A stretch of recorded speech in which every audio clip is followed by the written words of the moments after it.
What if the single most consequential real estate decision in the history of the modern British monarchy was never debated in any committee, never challenged in any court, and never reported on the front page of any newspaper?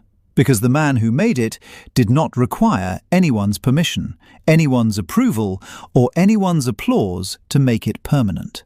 This is not a story about a domestic disagreement between family members who happen to live in large houses. This is not a story about inheritance squabbles between people whose wardrobes cost more than most people's mortgages. This is the story of Prince William, Duke of Cornwall, methodically and with complete constitutional authority, redirecting one of the most emotionally charged estates in the entire royal portfolio away from Queen Camilla and toward the boy who will one day wear the crown. The estate in question is Highgrove. The mechanism is the Duchy. The beneficiary is Prince George. And once you understand why William made this move, how he made it, and what it tells us about the monarchy he is already building, you will realize that the British royal family is not drifting toward a new era. It has already arrived in one. To grasp the full weight of what is happening at Highgrove, you need to understand what the estate actually is, not in the legal sense, not in the financial sense, but in the sense that matters most when power shifts between generations. Highgrove is not simply a 9-bedroom country house in Gloucestershire. It is the physical record of a private man's attempt to carve out something genuine inside one of the most relentlessly observed institutions on the planet. Charles acquired it through the Duchy of Cornwall in 1980, when he was barely past 30 and already beginning to feel the psychological weight of a lifetime spent in ceremonial waiting. What he proceeded to build there over the following 4 decades was not a showpiece. It was a confession. The organic kitchen garden that journalists initially mocked as the obsession of an eccentric prince talking to his shrubbery became, over time, an internationally recognized model of sustainable land management. The wildflower meadows, the arboretum, the carefully managed woodland, the walled garden, every corner of Highgrove was Charles articulating in soil and stone the values he was not always permitted to express in speech. It was the place where the public duty ended and the real person began. And that is precisely why it matters so much now that William has decided to take it back. When Charles and Camilla married in the spring of 2005, Highgrove absorbed a new chapter. The estate became the quiet, domestic resolution of a love story that had cost the monarchy 20 years of turbulence and public goodwill. For those who had watched the full arc of that saga, the parallel marriages, the recorded phone calls, the funeral cortege in Paris, the slow and painful rehabilitation of a woman the British public had largely cast as a villain, Highgrove came to represent a kind of hard-won normality. The couple hosted dinners there. They walked the gardens. They built the version of private life that royal obligation makes nearly impossible everywhere else. But there is a legal fact that the palace never made a particular point of advertising during those years of carefully managed domestic warmth. Highgrove was never Camilla's. It was never titled to her, never formally associated with her personal holdings, never anything other than a Duchy of Cornwall property occupied by the duchy's principal at the pleasure of the institution that owns it. And when Charles was crowned king in May 2023, the Duchy of Cornwall passed, as it always passes, automatically and in its entirety, to the new Prince of Wales, William, the man who does not do anything without having already thought through the 11 moves that come after it. Those within the palace's inner architecture who had watched William's approach to the duchy from the moment he inherited it described not a man who was moved by sentiment or constrained by family loyalty when it came to institutional assets. They describe a man who arrived at the helm of a multi-billion-pound landholding entity with a pre-existing framework for what it should accomplish and an unambiguous sense of which existing arrangements aligned with that framework and which did not. The comprehensive review of duchy properties that William's office launched in late 2025 was presented externally as a modernization exercise, an efficiency audit of how 135,000 acres across 23 counties were being deployed relative to the institution's obligations to its tenants, communities, and the broader public mission of the Crown. But those who participated in the internal deliberations around Highgrove specifically describe a process that had a different character from the clinical analysis applied to the duchy's agricultural holdings or its commercial properties. The Highgrove review was purposeful from the outset. The question being answered was not whether the estate was being managed efficiently. The question was who it should serve in the next chapter of the monarchy's life. And William had reached his conclusion on that question before the first formal document was circulated. The communications between William's office and the royal household of King Charles, according to those briefed on their content, were not characterized by ambiguity. William is constitutionally incapable of ambiguity when the matter at hand involves the long-term architecture of the institution he will lead. The exchanges were described as precise, respectful of the proper channels, and structured in a way that left no meaningful space for a different outcome. William presented the decision through the language of institutional responsibility, the duchy's obligations to the direct line of succession, the importance of ensuring that its most symbolically significant assets were aligned with the preparation of the heir, the constitutional logic of prioritizing the Crown's forward momentum over the residential continuity of the previous generation's domestic arrangements. The communication directed to Camilla's household carried the specific gravity of a message from someone who holds every relevant legal instrument in his hands and has chosen, as a matter of deliberate courtesy rather than necessity, to frame his decision as a transition rather than a termination. Highgrove's future belonged to George. The administration would transfer. Alternative arrangements consistent with Camilla's position as queen would be ensured. The matter was not open for negotiation. William said this without saying it, which is the most effective way to say anything. The name at the centre of every calculation William has made about the duchy's most significant properties is not his own. It belongs to a boy who will turn 13 in July of 2026, who currently navigates the gap between ordinary adolescence and extraordinary destiny, from behind the relative privacy of Adelaide Cottage in Windsor, and who is already, within the strategic planning architecture of the Prince of Wales's household, the organising principle around which major institutional decisions are being oriented. Prince George Alexander Louis of Wales does not yet know the full weight of what is being constructed on his behalf, but his father does. And William's understanding of what an heir requires for genuine preparation is shaped by something far more instructive than any official royal education framework or constitutional briefing. It is shaped by his own experience of what an heir does not have when the ground beneath him keeps shifting. William spent his formative years between institutions, palaces and estates that were magnificent but impersonal, that belonged to the Crown rather than to him in any way that anchored his sense of self. He has been candid, with increasing directness in recent years, about the psychological cost of that particular variety of rootlessness, about the difference between being housed by the monarchy and belonging somewhere within it. Highgrove, in William's vision for George's development, is the instrument through which he corrects that deficiency. It is the place where his son will learn what stewardship feels like from the inside, not as an abstract obligation recited at public engagements, but as something you can smell in the soil and measure in the growth of things you have planted with your own hands. Charles built Highgrove as a personal project. William is reclaiming it as a generational one. The distinction is not trivial. What Charles created there across 4 decades, the organic philosophy, the working farm, the conservation frameworks, the educational garden partnerships, provides exactly the kind of substantive, land-rooted foundation that William wants George to inhabit and eventually expand. The Duchy's planning teams are already in preliminary discussions about how Highgrove's existing programs can be restructured around George's evolving public role.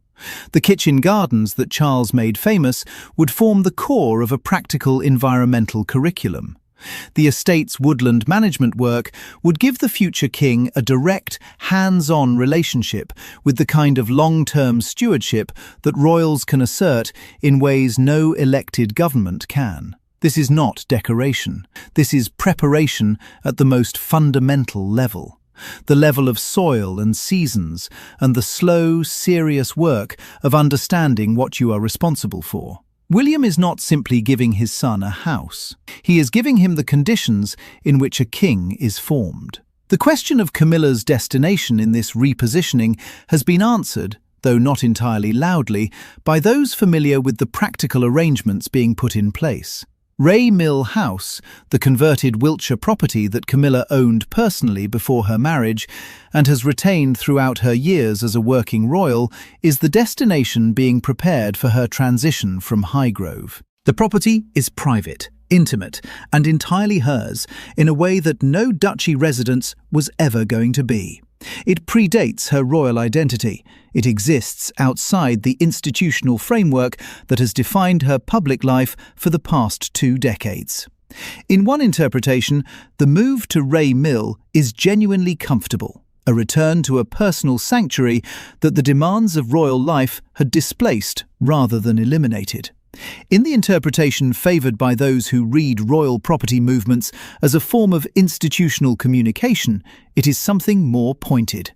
It is the completion of a quiet but systematic process through which the residual domestic footprint of a previous generation's arrangements is being withdrawn from the duchy's central portfolio and redirected to the periphery. Not without dignity, not without genuine consideration for Camilla's status and comfort, but with a finality that no amount of diplomatic framing entirely softens.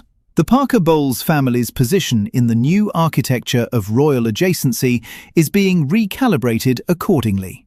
The informal influence that proximity to a duchy estate conferred, the reflected prestige of a matriarch installed in the monarchy's most personally significant property, is undergoing the quiet devaluation that attends any shift in the centre of institutional gravity. Tom Parker-Bowles, who has built a public identity that draws at least partly on the cultural capital of his family's relationship with the royal household, finds himself navigating a landscape in which that capital is being systematically redirected. The duchy's decisions are not made in consultation with the families of queen consorts, past or present. They never were. Under William's leadership, that reality is simply more visibly operational than it has been in recent decades. The figure whose emotional experience of all of this defies any simple characterization is the king himself.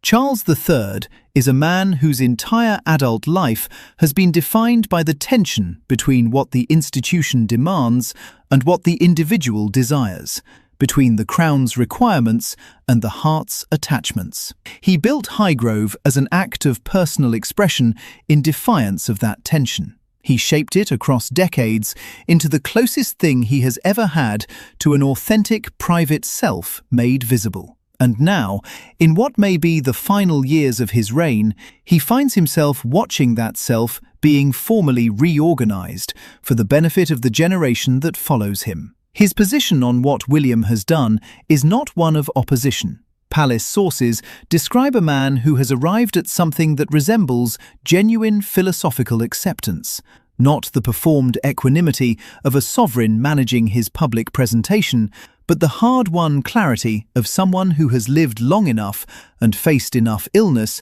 to understand that the things we build are not possessions. They are passages.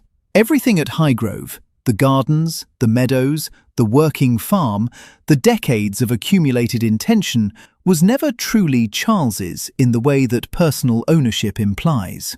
It was a stewardship, and stewardships transfer. He has reportedly told those closest to him that the most honest description of what a king can leave behind is not property, but preparation. Not the acres themselves, but the values those acres were shaped to express.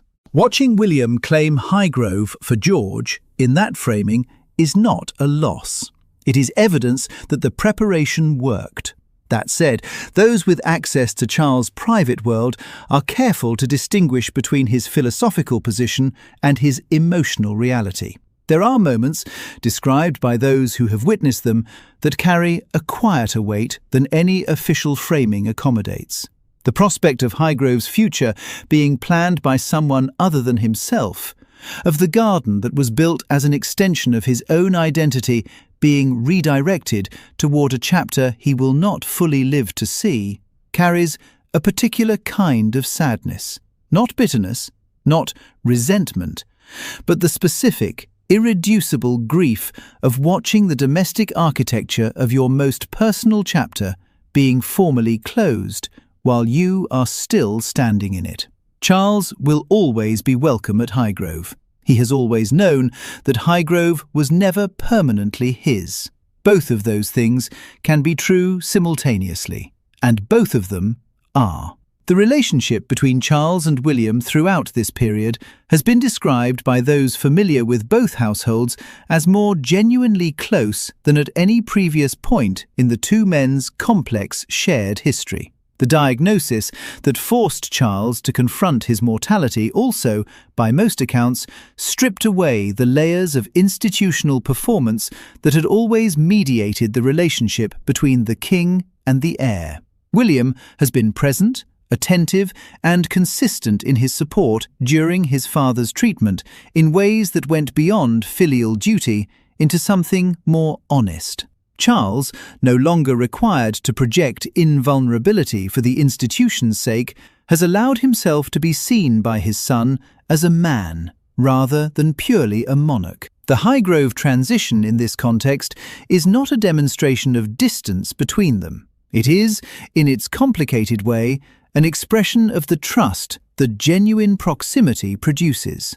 Charles is not conceding defeat to William. He is handing him the keys, literally and institutionally, because he believes, with a conviction that his illness has deepened rather than manufactured, that William will use them well. The Duchy of Cornwall is the instrument through which William is executing this transition, and understanding its scale is essential to understanding the magnitude of what he is building. The Duchy is not a portfolio of weekend retreats for the royal family. It is one of the largest and most complex private landholding entities in the United Kingdom, encompassing farmland, residential properties, commercial leases, and conservation land across more than 24 counties. Its annual revenues fund the Prince of Wales' public and charitable operations. Its strategic direction reflects the values and priorities of its principal. When William assumed control, he did not simply inherit an asset base. He inherited a policy instrument of significant national reach, and he has used it accordingly. The internal review completed in early 2026 established a clear hierarchy of priorities for Duchy asset deployment, one in which the preparation of the direct line of succession occupied the first position. The monarchy's public mission occupied the second, and inherited domestic arrangements for non-primary residents occupied a position well down the list. This was not a hostile restructuring. It was a constitutional clarification. And Highgrove, as the Duchy's most symbolically loaded property, was always going to be the most visible point at which that clarification made contact with reality. William's broader vision for what the Duchy should represent in the 21st century reflects the same principles that have guided his approach to the monarchy's public role more generally. He has expressed in increasingly direct terms, across a range of engagements, the belief that inherited privilege requires constant justification through demonstrated service. That every acre of land under the Duchy's management should be earning its place in the national narrative through environmental stewardship, through economic contribution to the communities whose landscape it shapes, through the active preparation of the people who will lead the institution for another generation. Highgrove, under its previous residential arrangement, was not actively failing these criteria, but it was not actively serving them either. It was a private home, lovingly maintained, historically significant, emotionally resonant. Under George's eventual stewardship, it becomes something more purposeful, a working laboratory for the values of conservation and land management that William intends to make the defining environmental legacy of the new reign. That transformation from personal sanctuary to generational project is not a diminishment of what Charles created, it is its logical continuation. Catherine, Princess of Wales, is not a peripheral figure in this reconfiguration. Those familiar with the couple's private deliberations describe her as one of its principal architects, not a passive supporter of William's decisions, but an active shaper of the logic behind them. Her perspective on the Duchy's assets is consistent and clear. Properties that belong to the direct line of succession should be actively deployed in service of the direct line's preparation for its responsibilities. Highgrove is George's inheritance in the most literal institutional sense, and Catherine, who navigated her own serious illness with a composure and purposefulness that reshaped public understanding of her character, has returned to her role in the monarchy's strategic direction with a focus and clarity that those around her describe as one of the most significant transformations in recent royal history. The woman who emerged from her cancer treatment is not the same woman who entered it. She is quieter, more deliberate, and considerably less interested in the management of impressions than in the management of outcomes.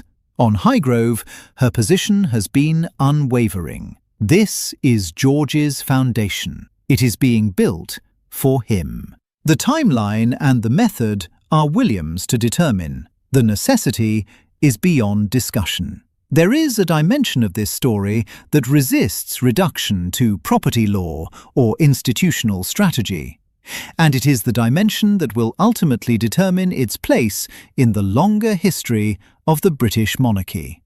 Highgrove is where Charles found the person he was underneath the title. It is where the environmental convictions that initially made him a public curiosity and eventually made him a global voice for sustainable land management were given their physical form. It is where the most controversial personal relationship in modern royal history found its domestic expression and its quiet domestic dignity. To take that estate back for George is not to erase any of that. It is to say, with the authority of succession itself, that what was built there is worth continuing. That the values Charles expressed in that Gloucestershire soil are worth transmitting to the generation that follows. That the garden is not a memorial to a past era, but a living argument for how the land should be treated. An argument that George will be positioned to make with the authority that only a genuine relationship with a place can confer. William is not demolishing his father's legacy at Highgrove.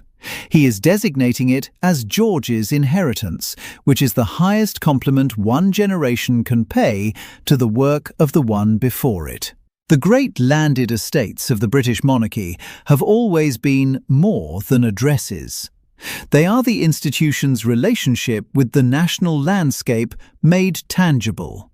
They are the physical dimension of what it means to be a custodian of a country's history and natural heritage.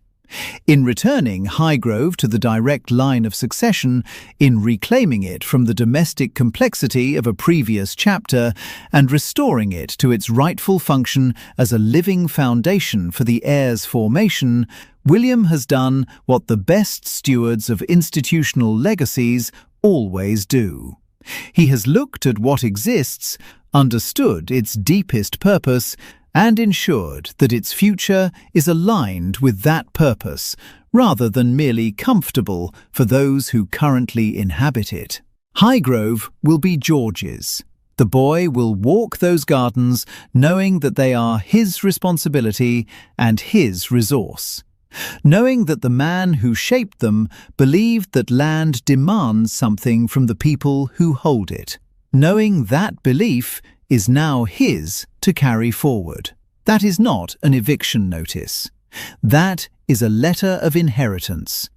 And it was written with precision and love and absolute institutional authority by a father who has thought further ahead for his son than most people ever manage to think for themselves. So let's be direct about what the Highgrove reset actually represents when stripped of all diplomatic cushioning and palace communications management. William has exercised his constitutional authority as Duke of Cornwall to redirect the monarchy's most personally significant estate away from the residential arrangements of the previous generation and toward the preparation of the next one. The legal basis is unambiguous. The strategic logic is coherent. The emotional complexity is real, acknowledged, and ultimately subordinate to the institutional imperative. Camilla is transitioning to a property that belongs to her personally, comfortable, private, and entirely appropriate to her status. Charles is navigating the philosophical dimension of watching the chapter he built being formally organized for the chapter that follows. George is receiving a foundation that will shape who he becomes in ways that no formal education or ceremonial apprenticeship can replicate. And William has executed all of this without drama, without public confrontation, and without a single unnecessary word, which is itself the most revealing thing about the kind of king he is already becoming. The Highgrove reset is not the end of a story. It is the first chapter of a new one. The monarchy that William is building has already made its priorities known. It has made them known through property transfers and duchy reviews, and the quiet, irresistible logic of a man who has decided that the institution's future matters more than anyone's present comfort, including, when necessary, his own. The new chapter has opened. Its name is George. And the first thing William did to write it was hand his son the keys to a garden that was always meant for him. So here is the question we want to leave you with today. Do you believe William's decision to prioritize Highgrove as George's inheritance represents the right balance between institutional duty and human consideration? Is there a version of this transition that could have better honoured both Charles's personal legacy and the monarchy's forward obligations? And does what William has done here signal a broader reckoning for how the British royal family manages the relationship between its living members and the assets that technically belong to the crown rather than to any individual within it? Tell us what you think in the comments. Detailed responses will be featured. And if this analysis changed how you see the monarchy's internal mechanics, subscribe, because the architecture of the new royal order is being built faster than the headlines can track it.